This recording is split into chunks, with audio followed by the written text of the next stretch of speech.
My house is an audio nightmare. There is a plane going overhead right now.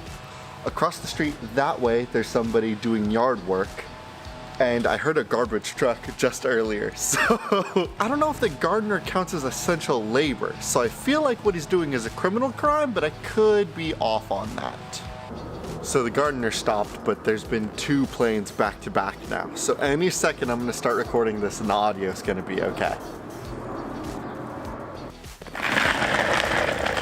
How's it going, everybody? Welcome back to Voltmeters. I'm AJ Hart, here again with another tutorial. Now today I'm going to be going over how to install a new voltmeter onto the EMOVE Cruiser electric scooter. Getting a new voltmeter is one of the more common issues that we have with these scooters, and so I figured it'd be nice to just kind of walk over how we replace them in our own shop so that maybe you can order it yourself and replace them on your end. It's a pretty easy fix, it just takes a little bit of time and a lot of care. So last week, my technician and I sat down and replaced one of the voltmeters. So I'm going to show you that footage and walk with you through it so that you kind of know what we did, why we did it, and how you can do it yourself. Let's go ahead and jump into it. Now the first thing that our technician is going to have to do is get the handlebars off on the right side.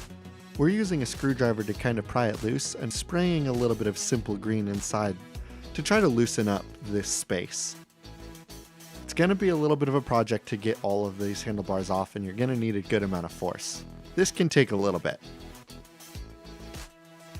Once it's finally off, we're ready to start taking off the rest of the parts. First, we're going to take off the brake unit. This one you can just go ahead and loosen up with an Allen wrench and slide right off.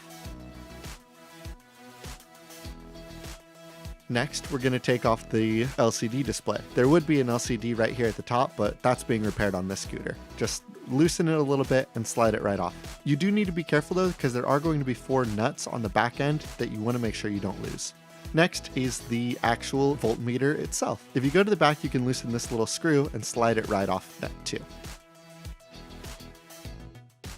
You're going to notice that all of the cable kind of gathers into this sleeve before it goes into the stem. We're going to need to cut all of that loose. The sleeve is held together with some zip ties, so we're going to need to cut all the zip ties off of that first. Then we're going to go ahead and pull the cords out from the sleeve and go ahead and remove the zip ties near the top as well, because we're going to need all of our cables separated. Now that all of the cables are separated, we're going to pull the voltmeter cable away from the others and let that kind of hang down so we know it's separate from the rest. Now, if you go to the base of the stem and where the folding mechanism is, you're going to notice another sleeve with some zip ties. Go ahead and cut that and remove the sleeve too. Now we want to find out which one of these cables is for the voltmeter. You're going to know which one it is because it's got some writing on it, just so that we know that it has some power. Now if you tug on each side of the cable, you're going to feel it slide through the stem. It's going to be pretty snug, but it does move. Now in order to continue, we need to remove the front base plate. This should be pretty easy, just 6 screws in total. You're going to take off the 2 on the side and then the 4 on the front.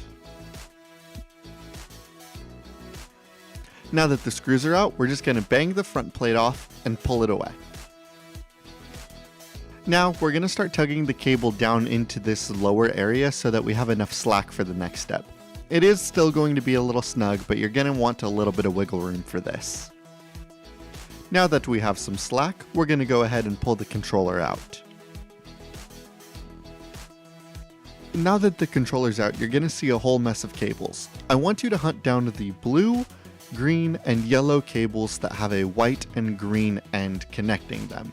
You need to unplug those now. These are all for the battery and they keep this whole thing charged, and if you don't unplug these, you're going to end up getting electrocuted. Now you're going to notice that there's a bunch of cables here, and luckily we pulled enough slack so that we can find out where the voltmeter actually plugs into the controller. Here it is, and you're just going to unplug it. Now go ahead and run it back through all the loose cable that you just made. Now that it's loose, we're going to need to take a photo of it, because when we plug in the new voltmeter, we're going to want to make sure we know how it's supposed to look.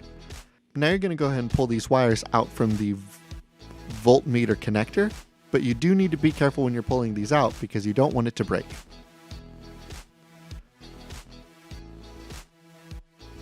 Like that. Okay, so you'll notice here that the red and black wires still have these silver prongs on them and the green one doesn't. We weren't very careful when we took them out, so the green one broke inside the connector. And the bummer is that we still need that connector. So we're going to have to pull that out. Our technician is trying to get them out with a pair of pliers at first, but that doesn't seem to work out. It's really wedged in there. So our technician comes up with a different idea. She's going to go ahead and push it through from this side with a small screwdriver just to tap it and then use the pliers to pull it out on the other side. You'll notice that she's being very careful with this because, again, this little black connector is important. We are going to need it to plug the new voltmeter into the controller. And there we go. Put the connector somewhere where you know it will be safe so that you don't lose it. Now we're ready to start installing the new voltmeter. First, cut the end off of the old voltmeter. Don't worry about it because there's no power. You should notice a little bit of slack and give between the cable now. Not too much, but enough that it can slide around. Now you're going to take the new voltmeter and you're going to go ahead and tape it down to the old voltmeter cable. Make sure that it's nice and secure, but not too fat. We're going to need to be sliding this down through the stem of the scooter. Just grab the end of the old voltmeter cable and start pulling the new voltmeter through. Don't start yanking and really shoving it, because if you do, you're going to either break the tape and lose the feed, or you're going to damage the new voltmeter, both of which would be really bad calls. Now just go ahead and start feeding it down and through the stem nice and slowly. This is going to be a little bit of a process to make sure that we don't damage anything. It took us about 15 minutes to get it all the way through the stem. Again, make sure that you're not yanking on it. Just little by little, inch by inch, it'll start to come all the way through.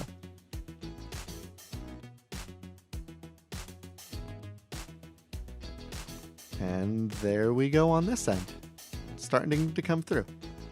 Now you'll notice that one of our prongs actually did start coming out through the tape, which our technician realizes could become a real issue. So once we're done feeding it through, she's going to go ahead and put a new layer of tape over it. Again, we're going to make sure that we keep it skinny because we do have some more sections that we need to pull this feed through, so we can't tape it too much. Just enough that it stays secure. Now we're going to go ahead and pull it down through the base. Our technician realized that it was going to be easier if we got rid of the sleeves, so we yanked the sleeve out and then went ahead and fed the cable down through this hole. Again, being pretty gentle with it to make sure that we don't break anything. Make sure to go ahead and feed the cable down a little bit more through the scooter. You want to make sure that there's give on the top and at the base for general movement. You don't want anything to be too tight at these spots. Just try to match it with the rest of the cable that you see.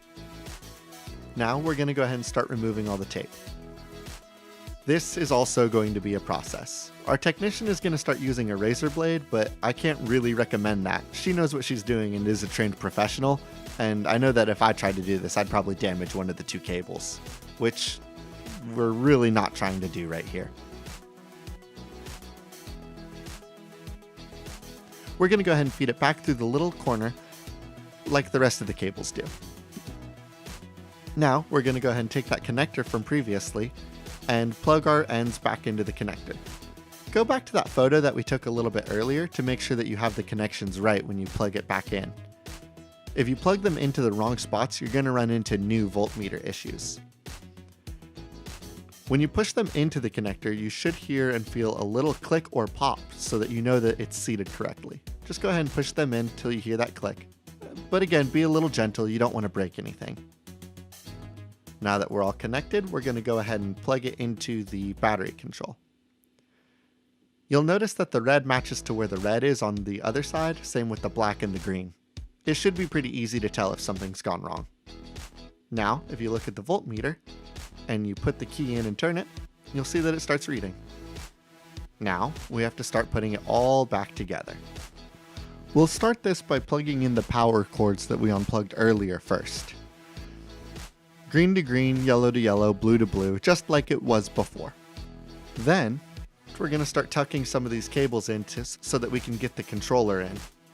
Just gently kind of nudge the cables back in. Again, there is still power here, so you can electrocute yourself if you're forceful with anything. Please be careful when you do this.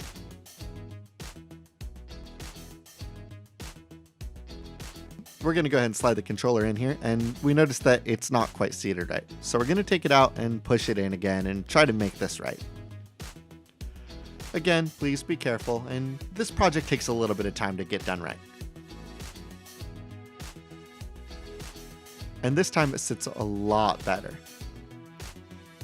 We notice that the cable's hanging out a little bit, so we're going to go ahead and feed that back into the side to make sure that when we do put the cover back on, it's all secure and inside. Putting this back on is pretty easy. We're just going to reverse what we did last time. Put all 4 screws into the front cover.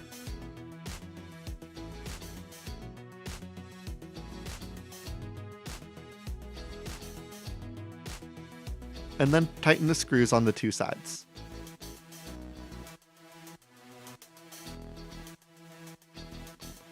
Now we're going to go ahead and take that sleeve from before and wrap it around the bottom set of cables. We're going to use a screwdriver to kind of nudge the base back into that little hole so that that's nice and secure.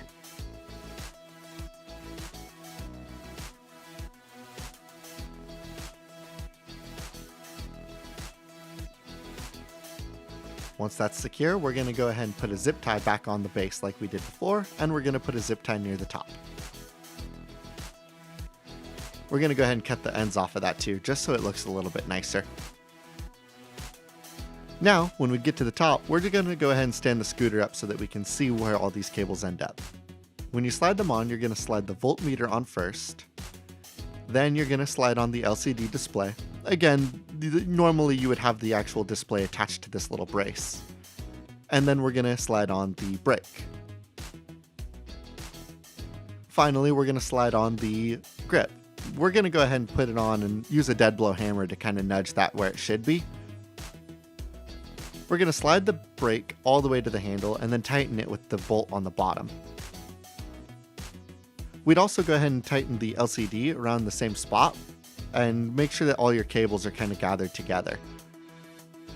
Once the cables are gathered together, we're going to go ahead and hit that with a zip tie to make sure that it doesn't go anywhere and stays a little organized. Then, near the base of the stem, we're going to go ahead and start putting on that other sleeve.